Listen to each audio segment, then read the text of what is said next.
हाय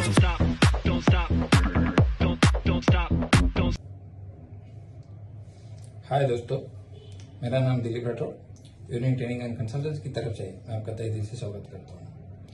कल एक प्रोग्राम हुआ, एलडीपी ट्रेनिंग प्रोग्राम हुआ 2 दिन का। उसमें बहुत सारे ऑब्जेक्शन हैंडलिंग के टॉपिक होते थे। तो बहुत सारे लोगों का ये कहना था, सर ट्रेनिंग हो जाने के बाद हमें याद नहीं रहता, कुछ बातें हमें पता नहीं रहती। तो आप हमारे लिए कुछ ऐसे वीडियो बनाइए जो हमें हमेशा देखने के लिए आसानी रहेगी। मार्केट में बहुत सारे ऐसे लोग हैं जो अच्छे इस टॉपिक पे बात करते हैं, उनके लिए एक बार जोरदार तालियां हो जाए।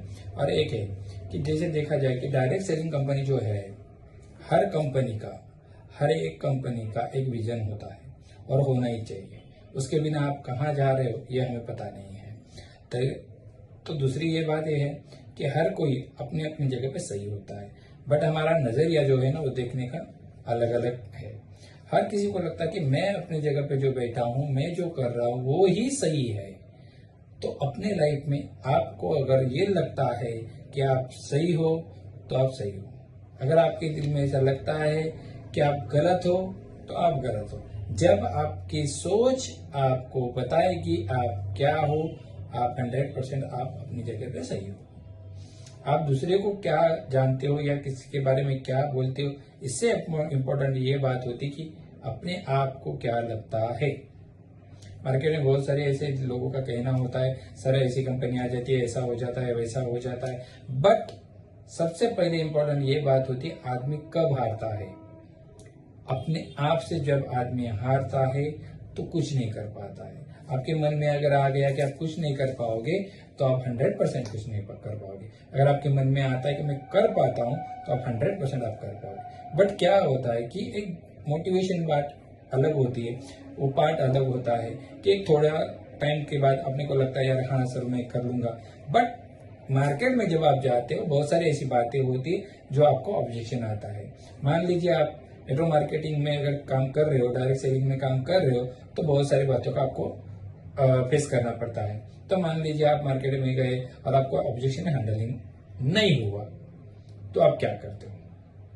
थोड़ा सोचिए आप क्या करते हो। अगर आप नए ज्वाइन किए और आपको लगता है, फर्स्ट पेज पे क्या है लिखना है, आपको एक ट्रिक बता देता हूँ आपको, देखो आते हो। और जो आपकी डायरी होगी फर्स्ट पेज पे आपका क्या रहेगा, नो रहेगा। जो आपकी डायरी होगी उसका फ्रंट पेज निकाल दीजिए, उसमें आपका छोटा, आजकल जो डायरी है तो उसमें पूरा बायोडाटा जैसा नाम है वो लिखना है, आप वो लिख देना।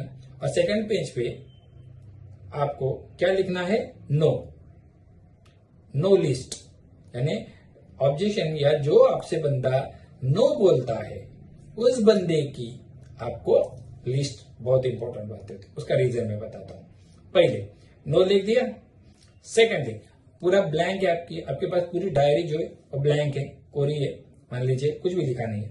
उसमें लास्ट का जो पेज रहेगा, सबसे लास्ट वाला पेज, उसमें ऑन लिखना है। ऑन मतलब क्या, NO का उल्टा क्या होता है, ऑन। वो हो जाने के बाद आप रिलैक्स रहना है, कुछ भी नहीं करना है, उसके बारे में सोचना नहीं है। वो डायरी आपकी कहां पे रहेगी, आपके घर पे रहेगी।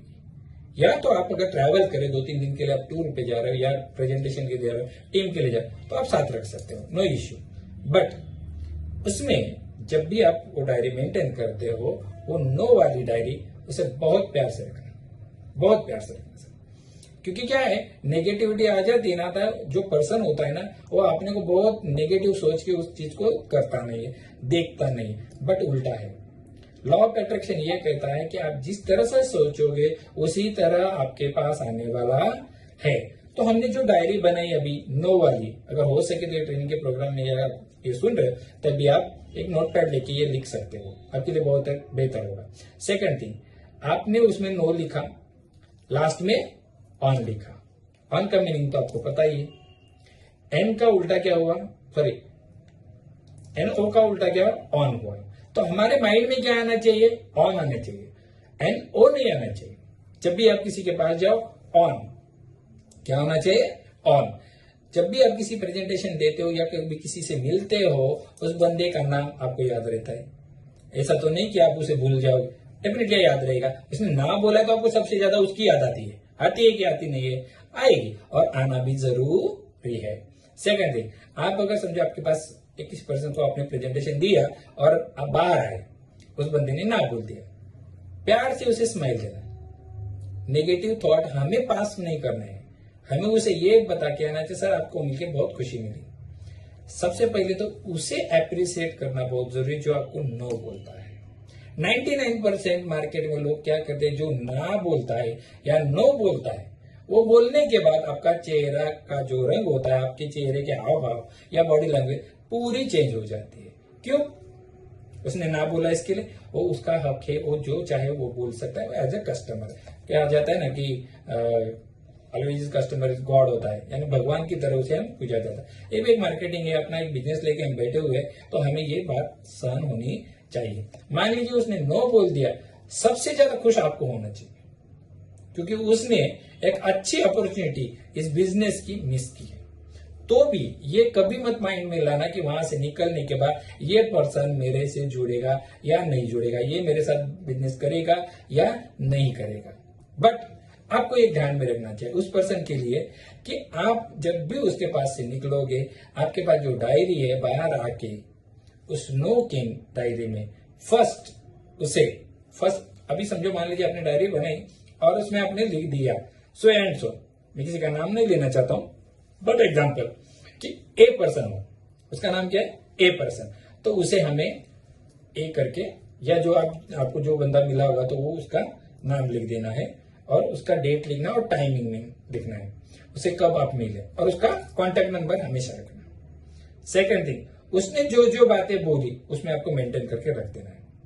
ठीक है, शायद आपको उसने ये बोला होगा कि आपने कितना कमाया, इस बिजनेस में आप काम कर रहे हो, कितना पैसा कमाया, तो आपको ये वर्ड लिखना चाहिए कि मेरा इनकम उन्होंने पूछा कितना कमाया। मान लीजिए आप फ्रेशर हो तो आपके पास तो इनकम होगा नहीं, मान लो आपने आज ही ज्वाइन किया और आज ही जाके अपने प्रेजेंटेशन था, तो जाहिर सी बात है आपके पास इनकम नहीं होगा। जब तक आपसे लोग जुड़ेंगे ना, आपका इनकम जनरेट नहीं होगा। तो सिंपल सी बात है, आपको क्या करना है, उस बंदे का नाम आपको डायरी में लिखना है। लिख लिया? सेकंड थिंग, बहुत प्यार से उसे लिखना है। देखो, कोई भी चीज आप बहुत प्यार से करे हुए या ना मिलने वाली चीज भी आपको मिलेगी, तो उस बंदे का नाम लेना है, या तो उस नो वाले के साथ हो सके तो सेल्फी ले लेना, उसे बहुत अच्छा लगेगा। उसको क्या बोलना कि सर मैं आपको बहुत याद करूंगा, हमेशा आपकी जो बातें हैं वो मुझे बहुत मोटिवेट करेगी। देखो, किसी पर्सन को आप अगर ये बोलेंगे आप गलत हो, तो उसे गलत लगता है या गुस्सा आता है। गलत बंदे को भी आप बोल दो कि सर आप आपकी जगह पे सही हो, तो अपने आप को वो बाद में सोचने लगता है, यार मैं इसको इतना कुछ बोला तो भी सामने वाले पर्सन ने मुझे कुछ नहीं बोला, तो भी मुझे थैंक यू बोल के गया। नो वाले लोगों को हैंडल करना बहुत इंपॉर्टेंट बात होती है। पहली तो बात क्या हो जाती है, नेटवर्क मार्केटिंग करते हैं हम या डायरेक्ट सेलिंग करते हैं, जो कुछ प्लान होता है, बाइनरी जनरेशन, जो कुछ आप यूज कर रहे हो, उसमें क्या हो जाता है, हम उम्मीद लेके उसके पास जाते हैं। उम्मीद ये बहुत अलग बात होती है। उम्मीद करना अच्छी बात है, बट उम्मीद करने के बाद सामने वाले